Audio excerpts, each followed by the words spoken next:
नमस्कार। मेरा पूरा देश सुन रहा है। राष्ट्र की आवाज 130 करोड़ लोगों की एक ही आवाज, आपके साथ मैं हूं सरफराज। मैं सरफराज सैफी आपको बताना चाहता हूं, जर्मनी की आबादी 8 करोड़ के करीब है। स्पेन की आबादी 4 करोड़ से ज्यादा है। इटली की आबादी 5 करोड़ से ज्यादा है। मैं आपको यह समझाना चाहता हूं, जितनी यूरोप के एक बड़े देश जर्मनी की आबादी है, उतने लोगों को एक साथ आज हिंदुस्तान के प्रधानमंत्री नरेंद्र मोदी ने तोहफा दिया है। प्रधानमंत्री मोदी ने आज एक साथ 8 करोड़ से ज्यादा किसान भाइयों के खाते में 2000 रुपए ट्रांसफर किए हैं। किसान सम्मान निधि का यह पैसा प्रधानमंत्री मोदी साल 2019 से लगातार किसान भाइयों के खाते में डाल रहे हैं। किसान भाइयों को आर्थिक मदद के तौर पर हर साल 6000 रुपए मिलते हैं, जो सीधे किसान भाइयों के अकाउंट में जाते हैं। हिंदुस्तान का डिजिटल दम दुनिया को कैसे हैरान करता है। जितनी दुनिया के कई देशों की आबादी है, उससे ज्यादा लोगों को बस एक क्लिक में सरकारी योजनाओं का लाभ मिलता है। वर्ल्ड बैंक, IMF जैसी संस्थाएं दुनिया को हिंदुस्तान से सीखने की सलाह दे रही हैं। देश में डीबीटी की ताकत को आज मैं डिकोड करने वाला हूं। आपको हिंदुस्तान की डिजिटल ताकत की खासियत समझाने की कोशिश करूंगा।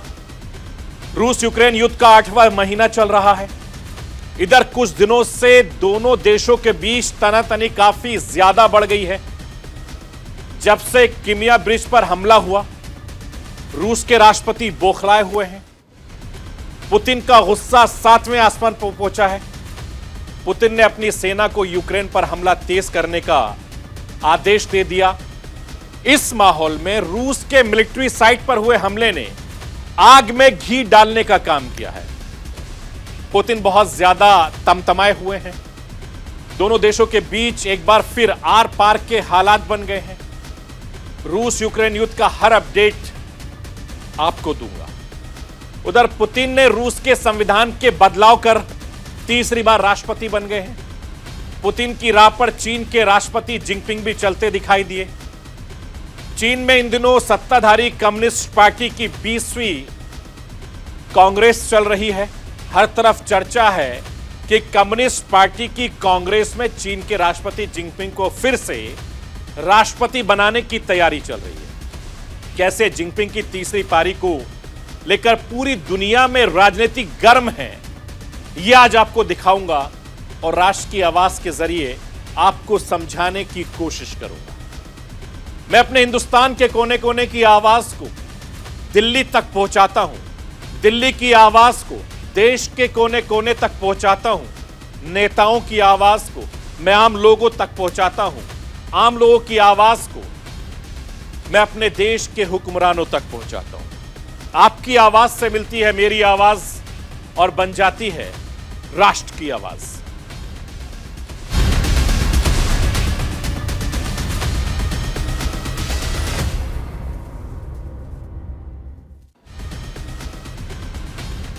एक बार फिर हिंदुस्तान के प्रधानमंत्री नरेंद्र मोदी ने दुनिया को हैरान कर दिया।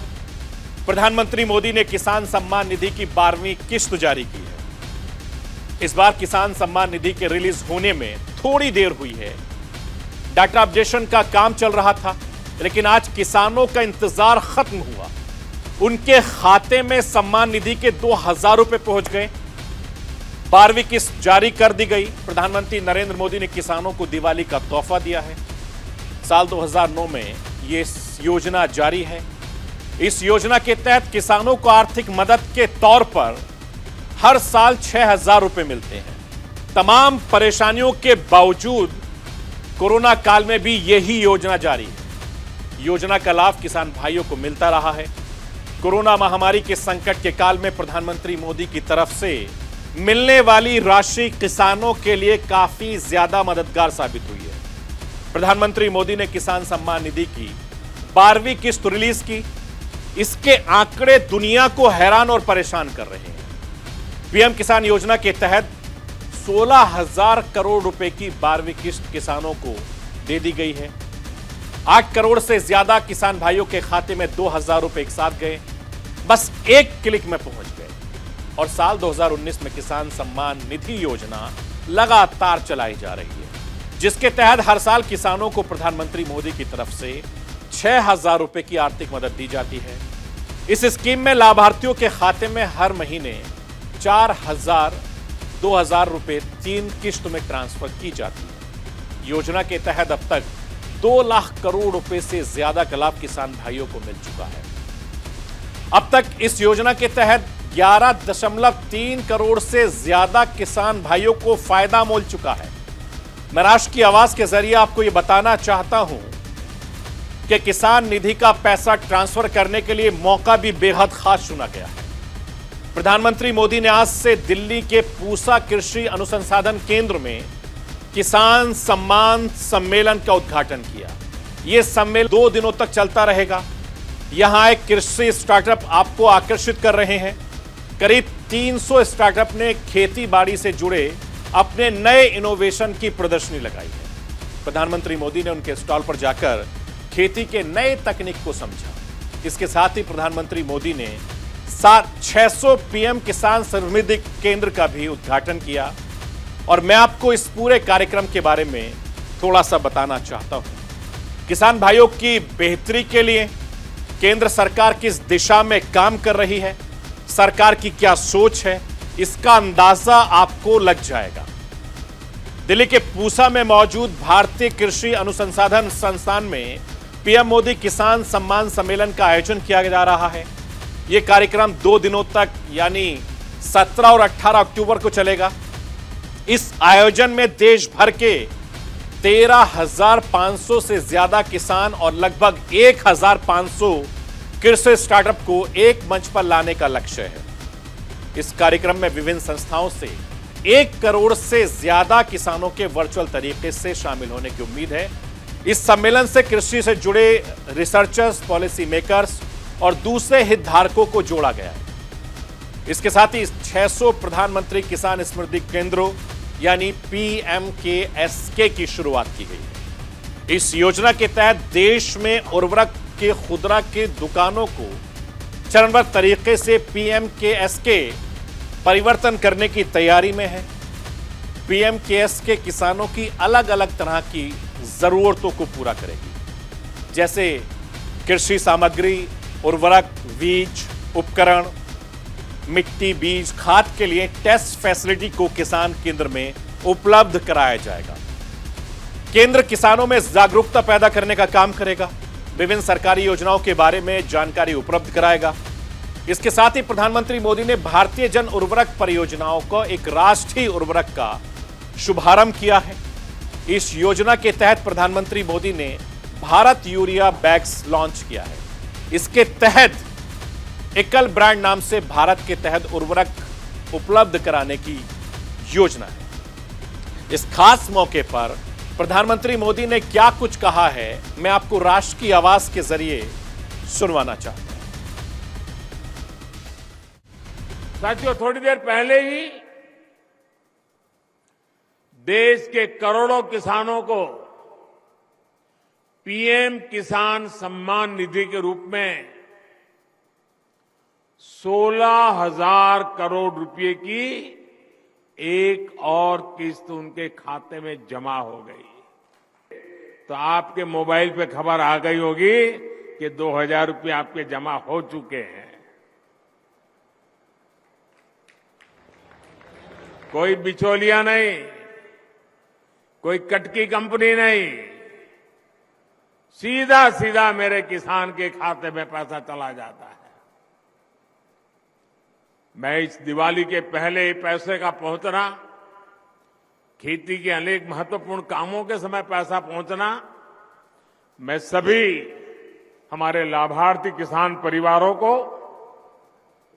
देश के कोने कोने में सभी किसानों को, उनके परिवारजनों को इस अवसर पर बहुत बहुत बधाई देता हूं। मैं अभी यहां जो प्रदर्शनी लगी है उसे देख रहा था।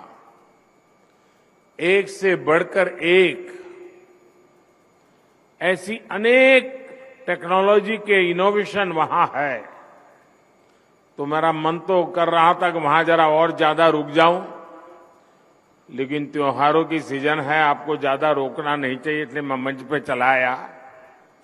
लेकिन वहां मैंने ये प्रधानमंत्री किसान समृद्धि केंद्र की जो रचना देखी, उसका एक जो मॉडल खड़ा किया है, मैं वाकई मनसुख भाई और उनकी टीम को बधाई देता हूं।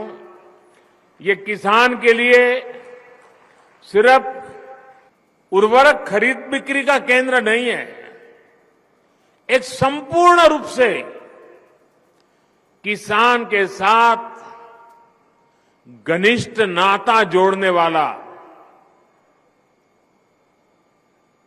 उसकी हर सवालों का जवाब देने वाला,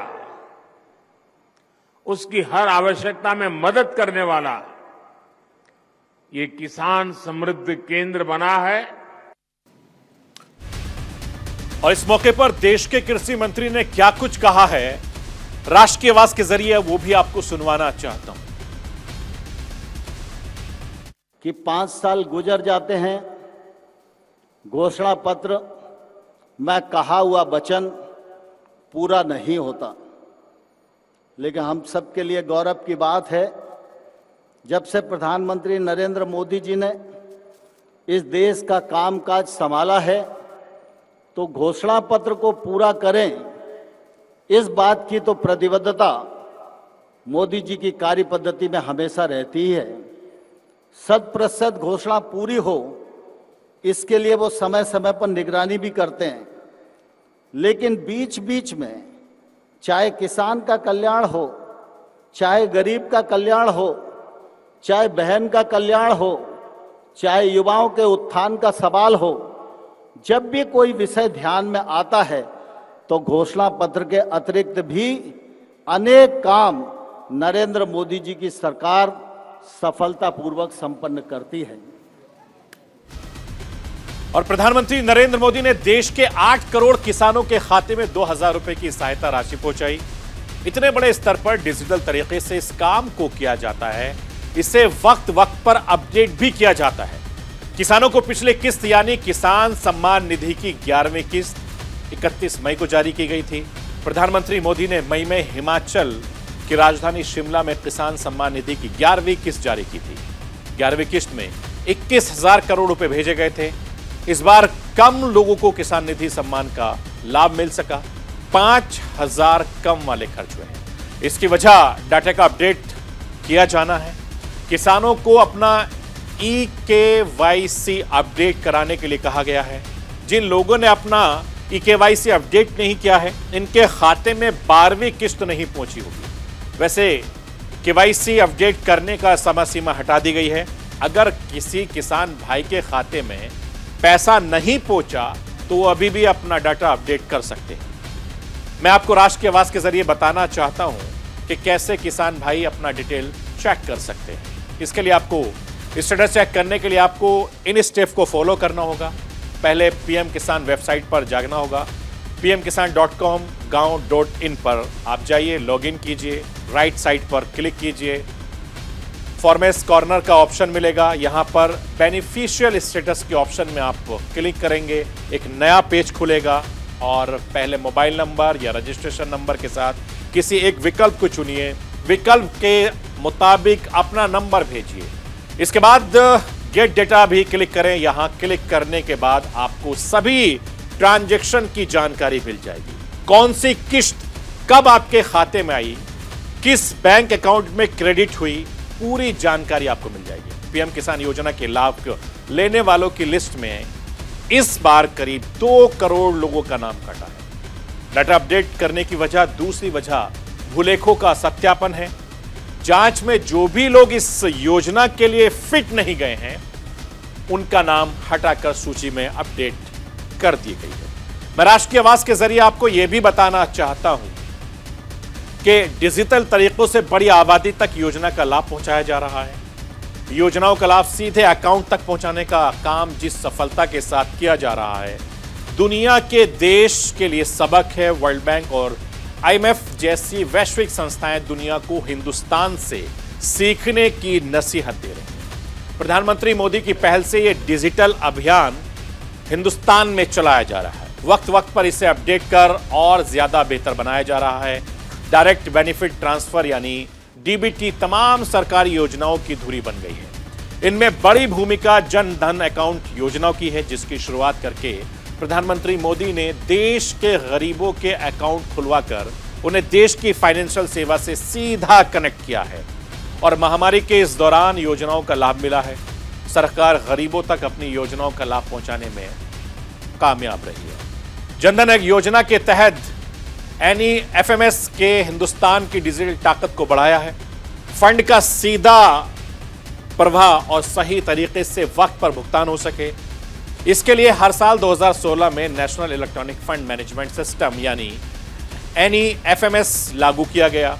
इसके जरिए केंद्र सरकार रियल टाइम में मनरेगा मजदूरों के खाते में सीधे पैसे जमा करती है। एनईएफएमएस 24 राज्यों और 1 केंद्र शासित प्रदेश में लागू है।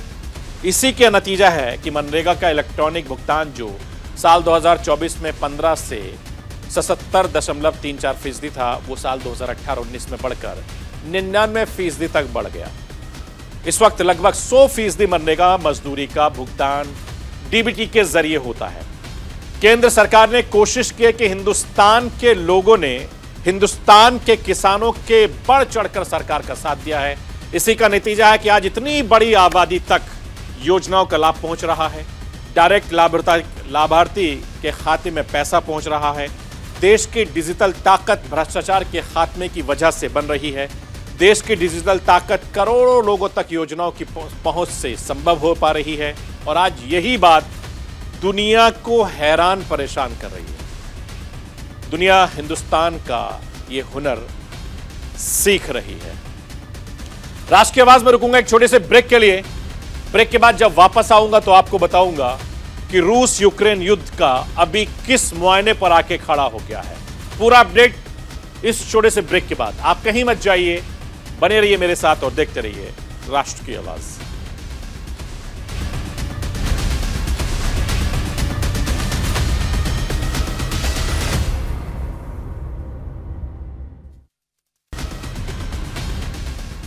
रूस यूक्रेन युद्ध लगातार जारी है।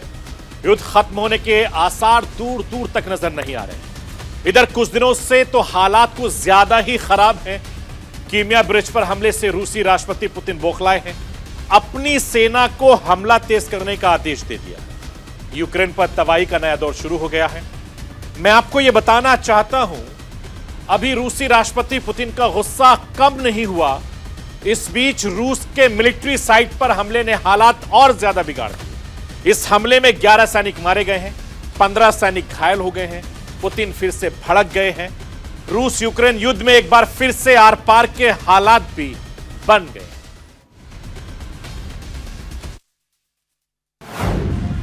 यूक्रेन पर फिर बौखलाए पुतिन। मिलिट्री साइट पर हमले से तमतमाए पुतिन।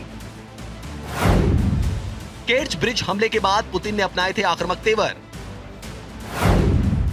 क्या अब यूक्रेन में मचेगी और तबाही?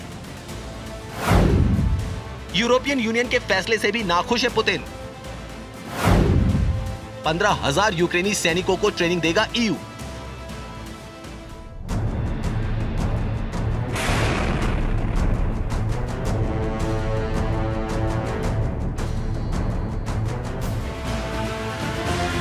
रूस के राष्ट्रपति पुतिन यूक्रेन पर इन दिनों बौखलाए हुए हैं और उनकी बौखलाहट यूक्रेन में तबाही लाने के लिए पर्याप्त है।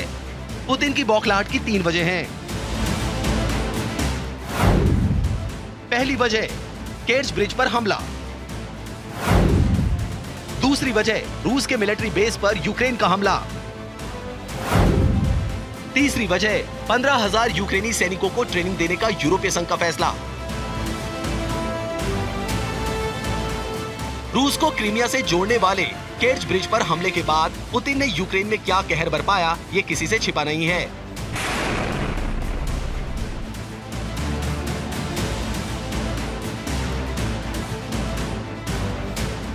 यूक्रेन को बर्बाद करने के लिए पुतिन ने जनरल सर्गेई सुरोविकिन जैसे खूंखार अधिकारी को तैनात कर दिया।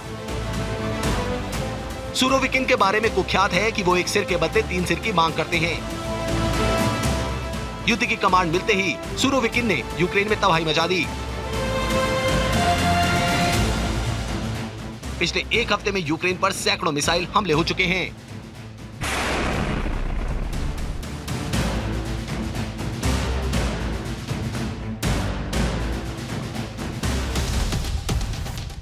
लेकिन यूक्रेन भी झुकने को तैयार नहीं है। केर्च ब्रिज पर हमला करके पुतिन के गुस्से को भड़काने के बाद यूक्रेन ने एक बार फिर ऐसा कुछ किया है जिससे पुतिन का गुस्सा 7वें आसमान पर है। शनिवार को रूस के वेलगोरोद क्षेत्र में एक रूसी सैन्य स्थल पर आतंकवादी हमला हुआ। इस हमले में कम से कम 11 रूसी सैनिकों के मारे जाने की खबर है, जबकि 15 घायल हो गए। रूस ने इस हमले के लिए यूक्रेन को जिम्मेदार ठहराया है। दक्षिण पश्चिमी रूस के बेलगोरोड क्षेत्र में रूस के मिलिट्री बेस पर आतंकी हमला हुआ। सेना की वर्दी पहने आए 2 आतंकवादियों ने रूसी सैनिकों पर गोलियां चलानी शुरू कर दी। आतंकवादियों के हमले में 11 रूसी सैनिक मारे गए, जबकि 15 रूसी सैनिक घायल हो गए। जवाबी कार्रवाई में दोनों हमलावर मारे गए। रूस ने इस हमले का आरोप यूक्रेन पर लगाया है। पुतिन के गुस्सा होने की तीसरी वजह यह है कि यूरोपीय देशों के संघ ने यूक्रेन की मदद करने के लिए 15,000 यूक्रेनी सैनिकों को युद्ध की स्पेशल ट्रेनिंग देने पर विचार किया है। इतना ही नहीं, यूरोपीय संघ युद्धग्रस्त यूक्रेन को 500 मिलियन यूरो की सहायता देने पर भी विचार कर रहा है। खबर है कि यूक्रेनी सैनिकों का सैन्य प्रशिक्षण नवंबर के मध्य में शुरू हो सकता है। इस सैन्य प्रशिक्षण के लिए पोलैंड और जर्मनी में शिविर लगाए जाएंगे, जहां सैनिकों को आधुनिक ट्रेनिंग दी जाएगी। कई यूरोपीय संघ के देश पहले से ही यूक्रेनी सैनिकों को विशिष्ट हथियारों को उपयोग करने की ट्रेनिंग दे रहे हैं। यूरोपीय संघ के देशों के विदेश मंत्री बैठक में 500 मिलियन यूरो का फंड बनाने जा रहे हैं। इस फंड की मदद से ईयू यूक्रेन को हथियारों की खेप देने जा रहा है, जिससे वो यूरोप की कड़ाके की ठंड में भी रूस के सैनिकों का सामना कर सकें। रिपोर्ट के मुताबिक ईयू अब तक कीव को हथियारों के लिए करीब 3 बिलियन यूरो की मदद दे चुका है। ये 3 घटनाएं ऐसी हैं जिन्हें पुतिन बर्दाश्त नहीं कर पा रहे हैं और यूक्रेन को लेकर अब आर या पार के मूड में नजर आ रहे हैं। इसलिए रूस ने नाटो की सीमा के पास परमाणु बम गिराने में सक्षम जेट को तैनात किया है। रूस ने 11 न्यूक्लियर बॉम्बर जेट की तैनाती की है। यूक्रेन और नाटो को झुकाने के लिए पुतिन की यह फाइल तैयार मानी जा रही है। एक सैटेलाइट इमेज में नॉर्वे की सीमा से 20 मील की दूरी पर रूस के खतरनाक Tu-160 और Tu-95 बॉम्बर्स देखे गए हैं। हालांकि रूस का यह भी कहना है कि वो परमाणु हथियारों का सहारा लेगा जब उसे खतरे का सामना करना पड़ेगा। आपको बता दें कि पुतिन कई बार परमाणु बम की धमकी दे चुके हैं। बहरहाल, केर्च ब्रिज में हुए हमले के बाद तमतमाए पुतिन ने यूक्रेन में तबाही मचा दी है। इतनी तबाही जिसका कहर अभी भी यूक्रेन भुगत रहा है। लेकिन अब पुतिन का गुस्सा और भड़क गया है, इसलिए हो सकता है कि पुतिन इस बार कुछ बड़ा करे, कुछ ऐसा बड़ा जिससे यूक्रेन को घुटनों पर लाया जा सके। Bureau report, news India.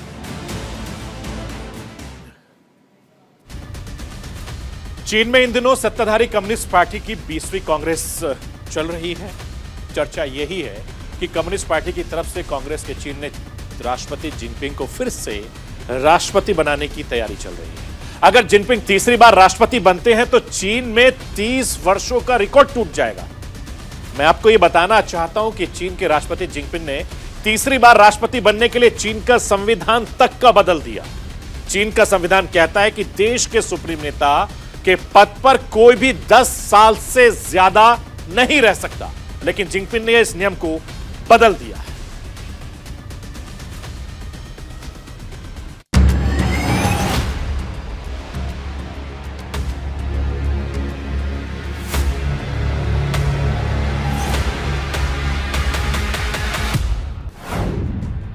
Jinping फिर बनेंगे चीन के राष्ट्रपति। 30 साल का रिकॉर्ड तोड़ेंगे जिनपिंग। राष्ट्रपति बनने के लिए जिनपिंग ने किया संविधान में बदलाव। पुतिन की राह पर जिनपिंग। राष्ट्रपति बने रहने के लिए पुतिन ने भी बदला था संविधान। चीन में नए राष्ट्रपति की तलाश हो रही है और ये महज औपचारिकता है, क्योंकि चीन की कम्युनिस्ट पार्टी ने जिनपिंग को फिर से राष्ट्रपति का ताज पहनाने की तैयारी पूरी कर ली है। इस समय चीन की सत्ताधारी कम्युनिस्ट पार्टी की 20वीं कांग्रेस चल रही है। इसमें चीनी सरकार के वरिष्ठ अधिकारियों की नियुक्ति की जाएगी, लेकिन राष्ट्रपति के तौर पर शी जिनपिंग के तीसरे कार्यकाल को मंजूरी दी जाएगी। इससे सर्वोच्च पद पर 10 साल के कार्यकाल का 3 दशक पुराना नियम भी खत्म हो जाएगा।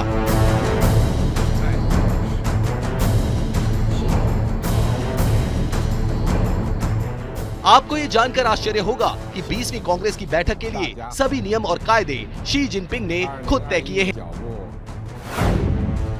राष्ट्रपति शी जिनपिंग चीन की राजनीति के ऐसे शख्स हैं जिनके हाथों में पिछले 10 सालों से राजनीतिक और सैन्य सत्ता केंद्रित रही है।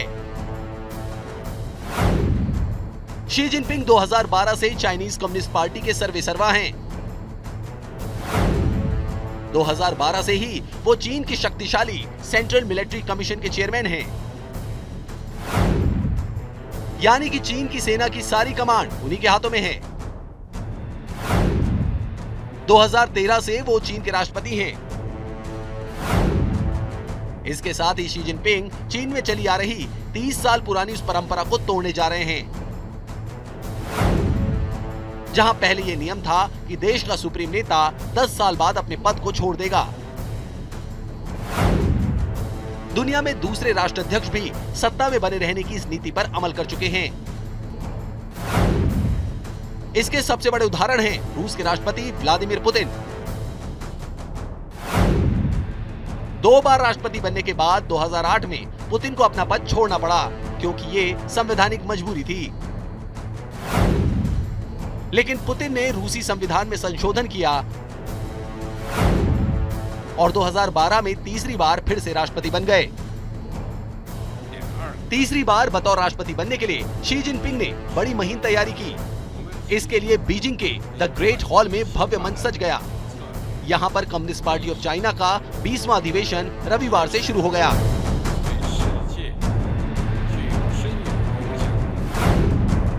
इस अधिवेशन में 2296 चयनित डेलीगेट्स हिस्सा ले रहे हैं। सभी डेलीगेट्स शी जिनपिंग के द्वारा तय किए गए नियमों और दिशा निर्देशों के मुताबिक ही मीटिंग में शामिल हो रहे हैं। यह मीटिंग एक बंद कमरे में हो रही है। यह मीटिंग 16 से 22 अक्टूबर तक चलेगी। इस मीटिंग में शी जिनपिंग को तीसरी बार सर्वोच्च सत्ता की चाबी दी जाएगी। आपको ये जानकर हैरानी होगी कि इस अधिवेशन के बाद एकमात्र जिनपिंग ही हैं जो अपने पद पर बने रहेंगे। बाकी सभी पदों को बदल दिया जाएगा। यहां तक कि चाइनीज लीडरशिप में नंबर 2 की हैसियत रखने वाले प्रधानमंत्री ली केकियांग को भी अपना पद छोड़ना पड़ेगा। माना जा रहा है कि जिनपिंग अपने नंबर 2 प्रधानमंत्री ली केकियांग और विदेश मंत्री वांग यी से खफा हैं। इसलिए इन दोनों की कुर्सी जानी तय है। इसके अलावा कम्युनिस्ट पार्टी का सारा नेतृत्व ही बदल जाएगा। लेकिन जिनपिंग 30 साल पुरानी रवायत को तोड़ते हुए एक बार फिर से चीन के राष्ट्रपति बनेंगे। हैरानी की बात यह है कि चीन का सुपर लीडर बनने के लिए जिनपिंग ने 1.5 अरब की आबादी वाले चीन को अपने मन मुताबिक चलाया है। राष्ट्रपति पद पर बने रहने के लिए जिनपिंग ने ना तो लोकतांत्रिक मूल्यों की परवाह की और ना ही वैश्विक संस्थाओं का लिहाज किया। आपको बता दें कि पुतिन ने भी रूस की सत्ता पर अपनी पकड़ मजबूत करने के लिए वहां के संविधान में संशोधन किया। 2008 में पुतिन के राष्ट्रपति पद का दूसरा कार्यकाल पूरा हो गया था। रूस के संविधान के मुताबिक वो फिर से राष्ट्रपति नहीं बन सकते थे, क्योंकि संविधान किसी भी व्यक्ति के लगातार 2 बार से ज्यादा राष्ट्रपति बनने का निषेध करता था। इसकी काट निकालने के लिए पुतिन ने दिमित्री मेदवेदेव को अपना उत्तराधिकारी घोषित किया और उन्हें राष्ट्रपति बना दिया। फिर खुद प्रधानमंत्री बन गए। इसके बाद इस सरकार ने एक संशोधन किया और राष्ट्रपति का कार्यकाल 4 से बढ़ाकर 6 साल कर दिया। इधर 2012 में दिमित्री मेदवेदेव का कार्यकाल खत्म हुआ। पुतिन फिर से राष्ट्रपति पद के लिए चुनाव लड़े और जीत गए। ये उनका तीसरा कार्यकाल था। 6 साल बाद 2018 में पुतिन चौथी बार रूस के राष्ट्रपति बने। इस बार उन्होंने संविधान में आमूलचूल बदलाव कर दिया। 2020 में हुए इस बदलाव के मुताबिक पुतिन 2024 के बाद 2 बार और राष्ट्रपति बन सकते हैं। इस तरह वो 6+6 यानी कि 12 साल तक, यानी कि 2036 तक राष्ट्रपति बन सकते हैं। इधर चीन में जिनपिंग ने उभरते हुए नेतृत्व के लिए समस्या पैदा कर दी है, क्योंकि अगर वो आजीवन राष्ट्रपति बने रहेंगे तो नई पीढ़ी के नेताओं को मौका नहीं मिल पाएगा। इसकी वजह से पार्टी में अंतर्विरोध भी है, लेकिन वो अभी सामने निकलकर नहीं आ पा रहा है। लेकिन आशंका जताई जा रही है कि चीन में जल्द ही एक राजनीतिक विस्फोट हो सकता है और उसके जिम्मेदार शी जिनपिंग होंगे। Bureau report, news India. Germany के बर्लिन में वर्ल्ड हेल्थ समिट जारी है। वर्ल्ड हेल्थ समिट में दुनिया की स्वास्थ्य संबंधित चुनौतियों पर चर्चा हो रही है। 3 दिनों तक चलने वाले इस शिविर में 60 सेशन होने वाले हैं। मैं आपको बताना चाहता हूं जिनमें दुनिया के दिग्गज डॉक्टर और हेल्थ सेक्टर शामिल हो रहे हैं। मैं आपको यह भी बताना चाहता हूं कि हिंदुस्तान से निम्स राजस्थान के डायरेक्टर डॉक्टर BS तोमर इस समिट में खासतौर से आमंत्रित किया गया है और सोमवार को समिट के दौरान डॉक्टर BS तोमर की मुलाकात विश्व स्वास्थ्य संगठन के chief scientist doctor Soumya Swaminathan से हुई। दोनों दिग्गजों ने भारत में कोरोना से मोदी मैनेजमेंट पर चर्चा की, दुनिया के स्वास्थ्य संबंधी चुनौतियों पर बातचीत की। वो भी बात को दिखाता हूं।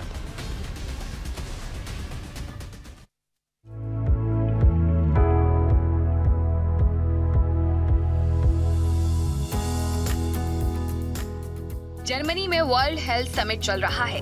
3 दिनों तक चलने वाले इस समिट की शुरुआत 16 अक्टूबर को हुई। जर्मनी की राजधानी बर्लिन में हो रहे इस समिट में दुनिया भर से चल रही स्वास्थ्य संबंधी चुनौतियों पर चर्चा हो रही है। पूरी दुनिया से आए विशेषज्ञ स्वास्थ्य संबंधी विभिन्न चुनौतियों पर अपने विचार रख रहे हैं और उनका समाधान खोजने की कोशिश कर रहे हैं। इस समिट का आयोजन WHO ने किया है। समिट में 60 सेशन होंगे। दुनिया भर के 400 जानी मानी शख्सियत हेल्थ संबंधित विषयों पर अपनी बात रख रहे हैं। जर्मन चांसलर से लेकर फ्रांस के राष्ट्रपति, UN महासचिव से लेकर WHO प्रमुख भी इस समिट में शिरकत कर रहे हैं। वहीं माइक्रोसॉफ्ट के फाउंडर बिल गेट्स, इंडोनेशिया के स्वास्थ्य मंत्री बुडी गुनादी सादिकी भी इस समिट में हिस्सा ले रहे हैं। भारत से 3 लोगों को इस समिट में न्योता दिया गया है। निम्स यूनिवर्सिटी के चेयरमैन डॉक्टर बलवीर सिंह तोमर और joint health secretary Lav Agarwal को खास तौर पर आमंत्रित किया गया है। देश में सारी योजनाओं को मिलकर के हम इस प्रकार, जैसे हमने कम्युनिकेबल डिजीज पर पूरा अपना पकड़ कर लिया है, बहुत ही शीघ्र हम इन नॉन कम्युनिकेबल डिजीज जैसे hypertension, diabetes, cancer, mental disease पर भी अपना पूरा रोकथाम कर लेंगे, पूरा पकड़ लेंगे लोगों को। और देश में जो हमारे आदरणीय मोदी जी हैं, हमारे प्राइम मिनिस्टर साहब हैं, उनसे जो हमारे देश में फ्री योजनाएं मिल रही हैं, जिससे कि हमारे देश का पूर्ण विकास हो रहा है, उन सब के लिए मैं बहुत ज्यादा आभारी हूं। और यहाँ करके लग रहा है यस, भारत ने इन चीजों को अपने को बहुत अच्छी पकड़ की। जैसे हमारे भारत में कोरोना की जो बच्ची इन्होंने, हमारे मोदी जी ने इसको जो पकड़ के कोरोना को खत्म किया, रोकथाम की, वो पूरे भारत में उदाहरण है। इसलिए आज मुझे यहाँ बोलने पर इस मंच में बड़ा अपने गर्व हो रहा है। मैं उस देश का नागरिक हूँ जहाँ के हमारे प्राइम मिनिस्टर ने, हमारे देश के एक एक आदमी ने कोरोना को खत्म कर दिया। उसी प्रकार जैसा कि आपने पूछा, हम नॉन कम्युनिकेबल डिसीज को, diabetes, hypertension, mental diseases, cancer को भी उसी तरीके बहुत जल्दी अपने देश से हम विदा कर देंगे। आपको बता दें कि doctor professor Balvir Singh Tomar modern medical science की प्रसिद्ध और प्रतिष्ठित संस्था निम्स यूनिवर्सिटी राजस्थान के चांसलर, संस्थापक और सर्वे सर्वा हैं। डॉक्टर बलवीर सिंह तोमर ने Kings college hospital school of medicine London से पढ़ाई की है। इसके बाद इंग्लैंड में काम किया। वहां हार्वर्ड यूनिवर्सिटी में डॉक्टर तोमर ने कई रिसर्च पर काम किया। डॉक्टर तोमर बाल स्वास्थ्य को लेकर WHO के साथ कई प्रोजेक्ट में जुड़े रहे। उन्हें अपने अनुकरणीय कार्यों के लिए कॉमनवेल्थ मेडिकल की उपाधि मिली। इससे पहले डॉक्टर बलवीर सिंह तोमर ने राजस्थान स्थित सवाई मानसिंह मेडिकल कॉलेज में काम किया। सोमवार को समिट के दौरान डॉक्टर BS तोमर की मुलाकात विश्व स्वास्थ्य संगठन की chief scientist doctor Soumya Swaminathan से हुई। दोनों दिग्गजों ने मिलकर भारत में कोरोना के मोदी मैनेजमेंट के बारे में और दुनिया में स्वास्थ्य संबंधी चुनौतियों पर बातचीत की। जर्मनी के बर्लिन में चल रहे विश्व स्वास्थ्य समिट में स्वास्थ्य में निवेश, क्लाइमेट चेंज, फूड सिस्टम और बच्चों के स्वास्थ्य पर विशेष फोकस किया जा रहा है। इस समिट का उद्देश्य स्वास्थ्य से जुड़ी चुनौतियों के मद्देनजर संसाधनों का बेहतर इस्तेमाल करना और वैश्विक स्वास्थ्य को एक प्रमुख राजनीतिक मुद्दे के रूप में बढ़ावा देना है। आपको बता दें कि कोरोना काल के बाद दुनिया भर के लोगों के स्वास्थ्य पर बड़ा असर पड़ा है। कोरोना की वजह से कई अन्य बीमारियों से ग्रसित लोगों की अनदेखी हुई है। ऐसे में जर्मनी में हो रहा वर्ल्ड हेल्थ समिट से पूरी दुनिया को बड़ी उम्मीद है। Bureau report, news India.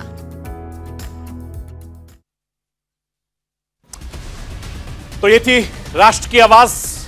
बाकी खबरों के लिए आप बने रहिए न्यूज इंडिया के साथ। कल रात 9 बजे फिर होगी आपसे मुलाकात।